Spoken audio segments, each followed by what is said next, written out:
Good evening, everyone. In today's class, we're going to cover the return on investment ratio or return on capital employed, which is profit before interest, tax, and dividend divided by capital employed into 100.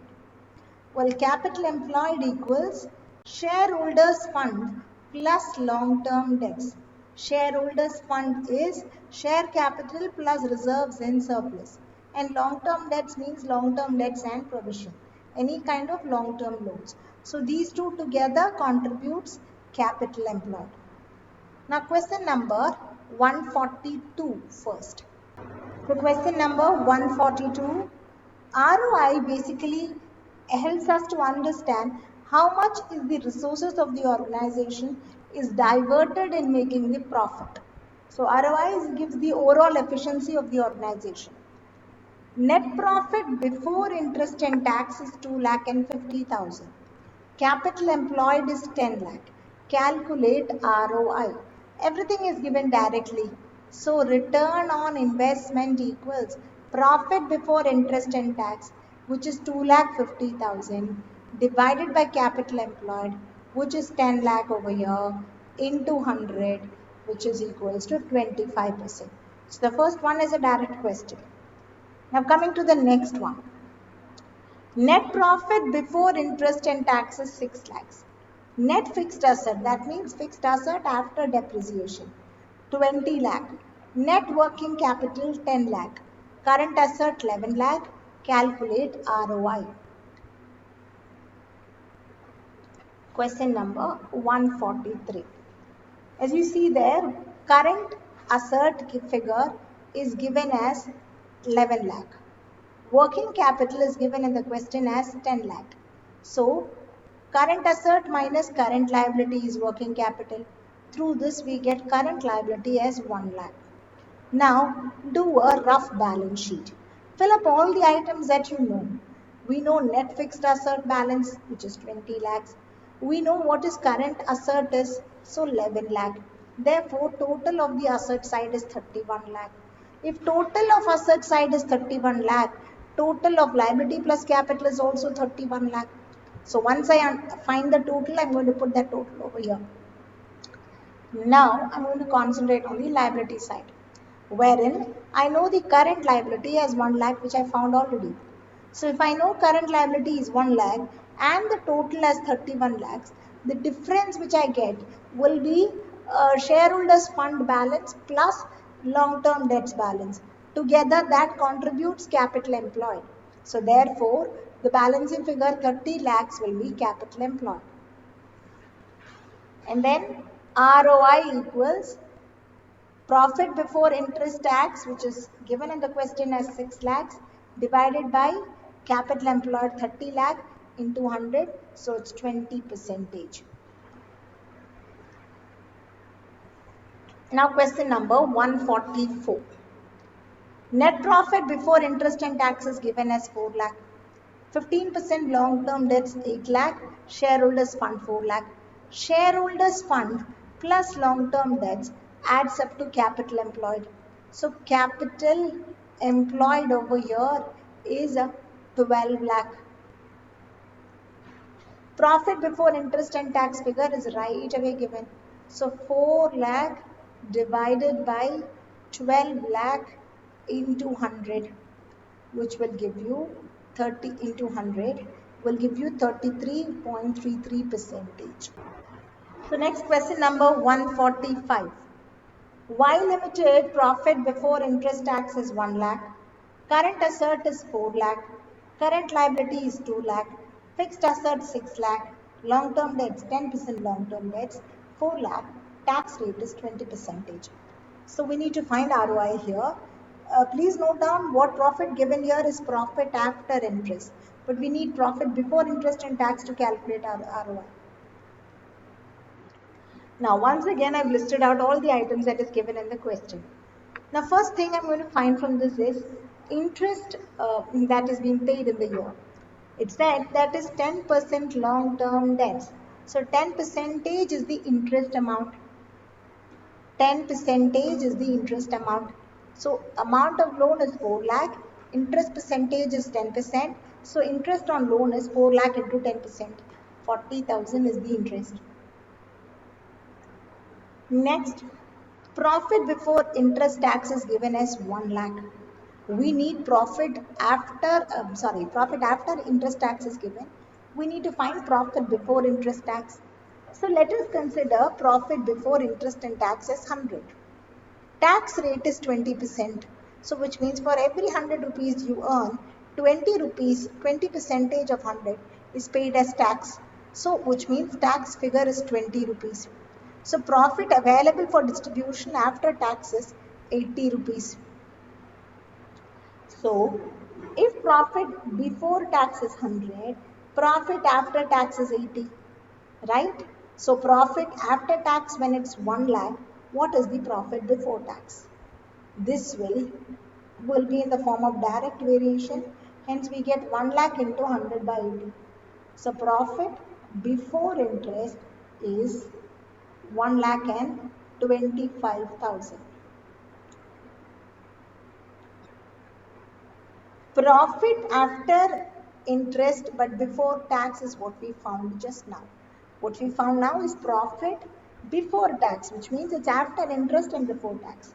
We need profit before interest and tax. So we have to add the interest. We already found out the interest amount at the beginning, 40,000.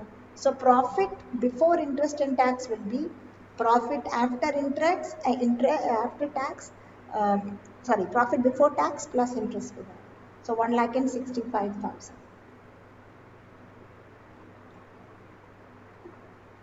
Next is to find the capital employed figure. All the information which is given in the question has been put out in a rough balance sheet. Fixed asset is 6 lakhs, current asset is 4 lakh, 10% long-term debt is 4 lakh, current liability 2 lakh. So asset side total is 10 lakh, which will be the liability plus capital figure also. So out of 10 lakh, if 4 lakh and 2 lakhs are long-term debts and current liability, then the remaining will be shareholders fund, which is 4 lakh. Now, capital employed is shareholders fund plus long-term debts.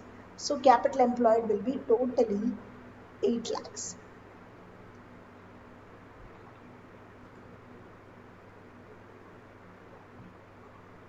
So capital employed is 8 lakhs. Now find the ROI. Profit before interest tax 1,65,000 divided by capital employed 8 lakh into 100, which is 20.625%. Question number 146.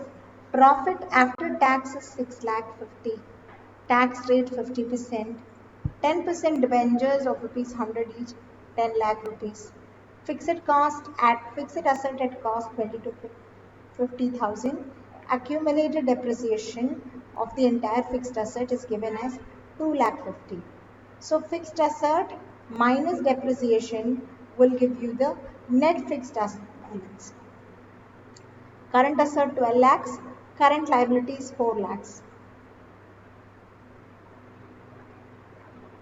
The first thing that we find here is profit before tax.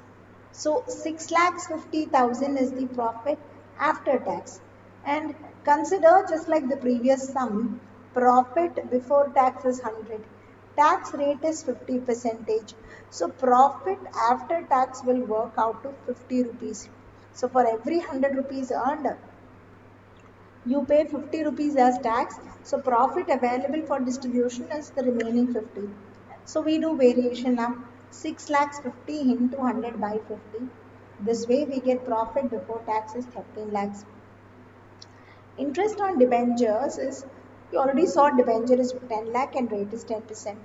So interest on debenture is 1 lakh rupees. Profit before interest and tax is 14 lakhs.